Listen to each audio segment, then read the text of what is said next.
you all can close your machzors for a few minutes.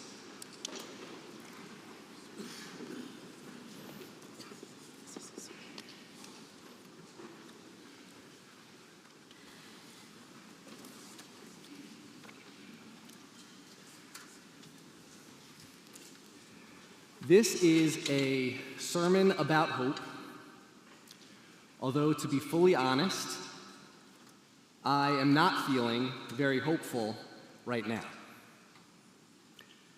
Over the past year, I've seen many of us traveling in the same boat of sadness, despair, and pain that Rabbi Geffen described last night.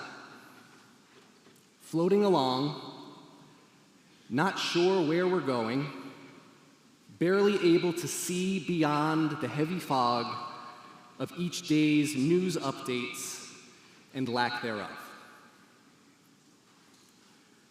While I'm having a hard time these days accessing hope, and perhaps you are too, our tradition is rather clear about it. Hope is a foundational principle of Judaism, but not the same hope that you might find in a platitude or a dictionary definition.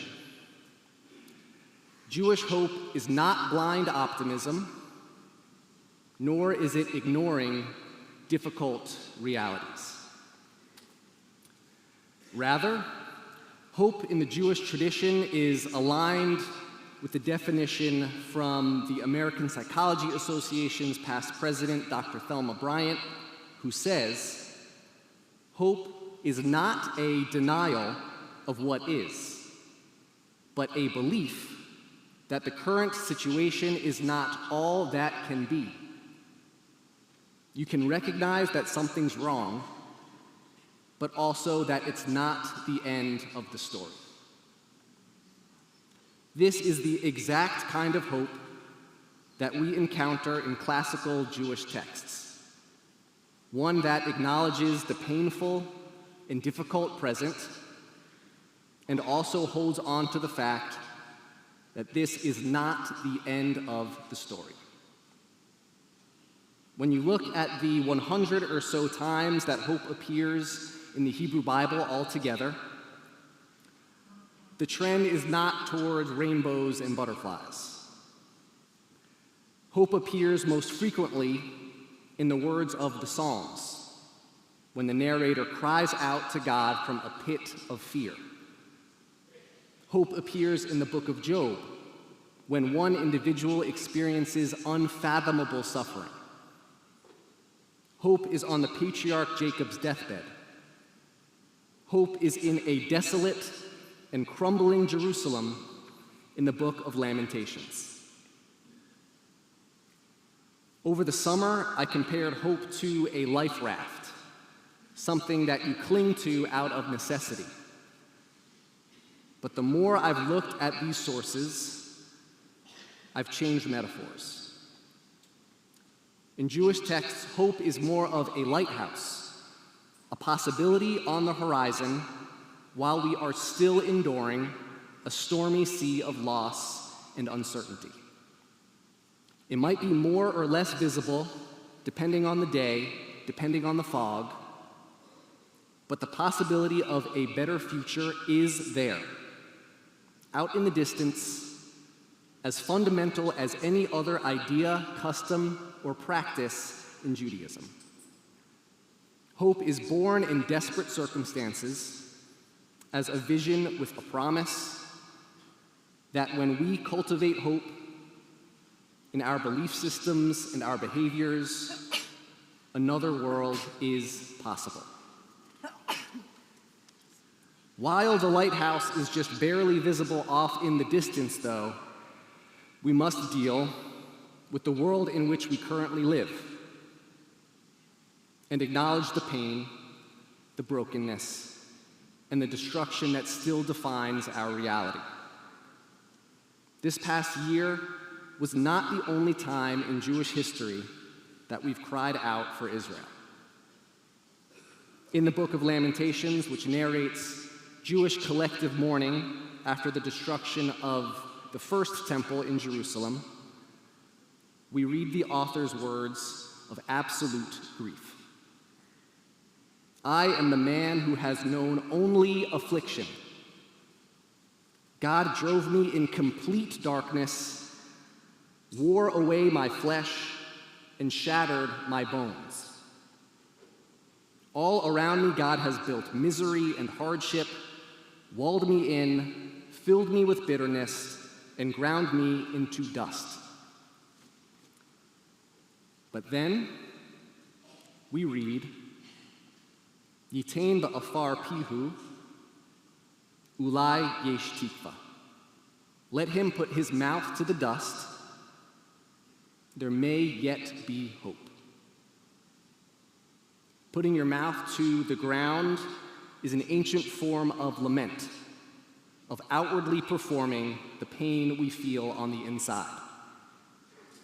And while this verse expresses extraordinary loss, in the same sentence, yesh tikva, there's hope. The very fact that the word for hope, tikva, is in our single most sorrowful book of the Hebrew Bible is evidence alone that pain and hope exist side by side in our tradition.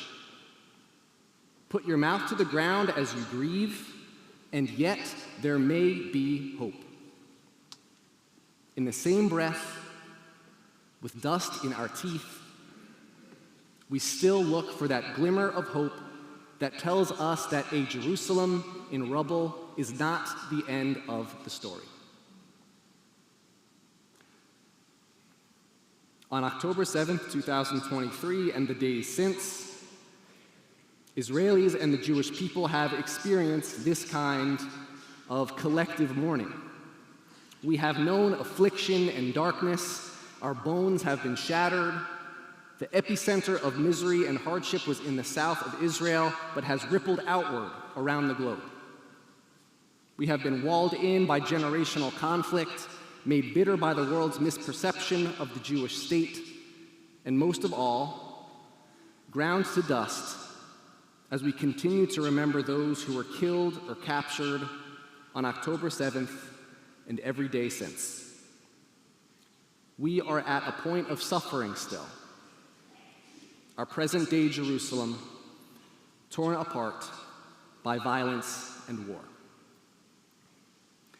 Amidst that violence and war, I nevertheless heard a message of hope similar to that of the Book of Lamentations this past summer while visiting Kibbutz Kfar Aza, one of the kibbutzim that was attacked on October 7th. Orit, a displaced member of that community, literally stood from the rubble of her neighborhood, shared with us her most horrific and heartbreaking grief, and in the very same visit, articulated her hope that she would once again hear the children of the kibbutz playing outside the dining hall. Those who survived the tumult of history, ancient and modern, teach us that the time that we're living through is not the end of the story. In the face of immense pain, and I do not wish to downplay the pain that we individually and collectively hold, there are pathways toward hope. For example, an ancient midrash teaches that when God created the world, God actually created and destroyed several worlds just beforehand. God created from that which had been destroyed, believing that another better world was possible. Generations later, Rabbi Joseph Soloveitchik interprets this as an act of rebuilding after destruction. Even the centerpiece of creation, even the world we stand on, is the manifestation of God's hope that we can rebuild on the heels of great devastation. Today, after all, is designed to be a celebration of that hope and of that rebuilding as we commemorate the creation of the world on Rosh Hashanah. Creation after destruction is also a natural fact of the world. Volcanic regions, despite being dangerous and at risk of eruption, produce some of the most fertile soil in the world. The environment reflects Jewish thought. Out of the embers, there is still possibility. Possibility for life, for a new world, for a Jewish people living in peace and safety alongside their neighbors and everyone else. In fact, the greatest Jewish innovations began as pathways forward from destruction. Rabbinic Judaism, prayer, study, the state of Israel. There is quite a long list. While we are still reeling from October 7th and its ripple effects, we also see incredible efforts to rebuild the communities most affected by the attack and ensuing war. In the months following October 7th, nearly all of my B'nai Mitzvah students raised money for the JUF's Israel Emergency Fund. Students raised thousands of dollars selling necklaces and bracelets, baked goods, and sports memorabilia to support rebuilding efforts. But more importantly, these young people were courageous. They talked about Israel in their Divrei Torah, and they were contagious with their hope that we do have the ability to rebuild. When the modern movement to return to and rebuild Israel started gaining momentum in the 19th century, inspiration struck a young poet named Naftali Herz Imber in Eastern Europe. He wrote a poem called Tikvateinu, which means our hope. The first line is Od lo avda tikvateinu. Sound familiar? That's because this poem became Israel's national anthem, Hatikva, the hope. Imber wrote this poem about hope for a Jewish return to Israel in the 1870s, when the odds of statehood were impossibly low. And he excerpted his opening line from another desperate time, another time in the Hebrew Bible. In the book of Ezekiel, the prophet envisions a Jewish people in exile as a valley of dry and says, Avda tikvateinu, our hope is lost. Over 2,000 years later, Naftali Herz Imber added two tiny little words into that phrase. Od lo, not yet. Our hope is not yet lost. Tikvateinu, now Hatikva, gained layers of meaning from its inception to its adoption as the Zionist anthem in 1901, to its role as a song of resistance through the Holocaust, to its acceptance as Israel's national anthem. Last month, a sixth grader in this very sanctuary, standing right about here, compared a small Israeli flag to Jewish prayer because, in her words, they both represent hope. She could not have been more spot on. The words of Hatikva and the words of our prayers both articulate a vision for the world in which we want to live. Imber, like God creating the world, or the narrator of Lamentations, finds a spark of hope to renew and rebuild from within bleak circumstances. When there is suffering and despair, hope is just one prophet, one insight, one poet, one sixth grader, one person, one action away from being uncovered and recentered in the Jewish consciousness.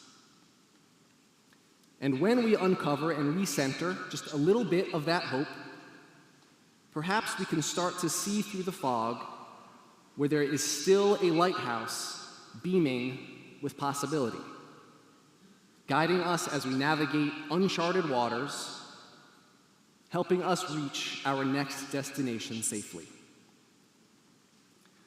Through our words and our actions, through our traditions, like gathering for Rosh Hashanah and reading Torah, the High Holy Days remind us that we can envision hope on the horizon, as Jews have so often done, and continue writing our own stories and the Jewish story.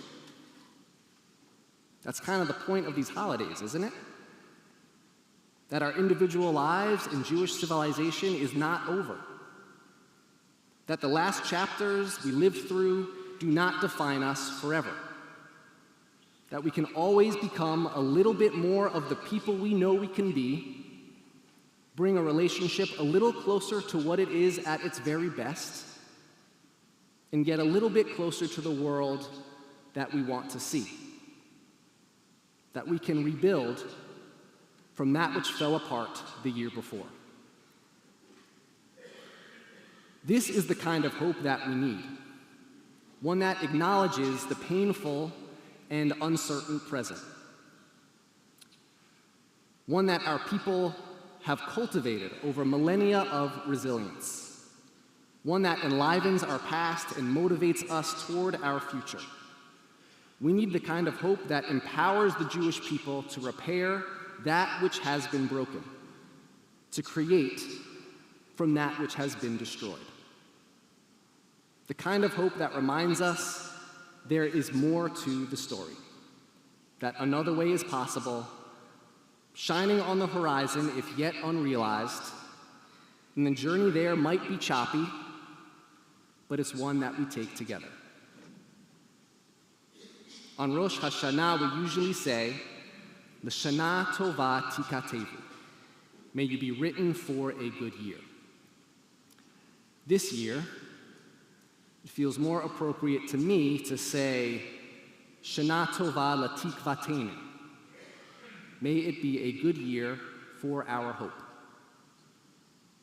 We can know pain and feel pain and still believe that this year can be a good year for possibility and potential, for peace and safety, for creation and rebuilding, that this year can be a good year for us to hope. Shana tova l'tikvateinu.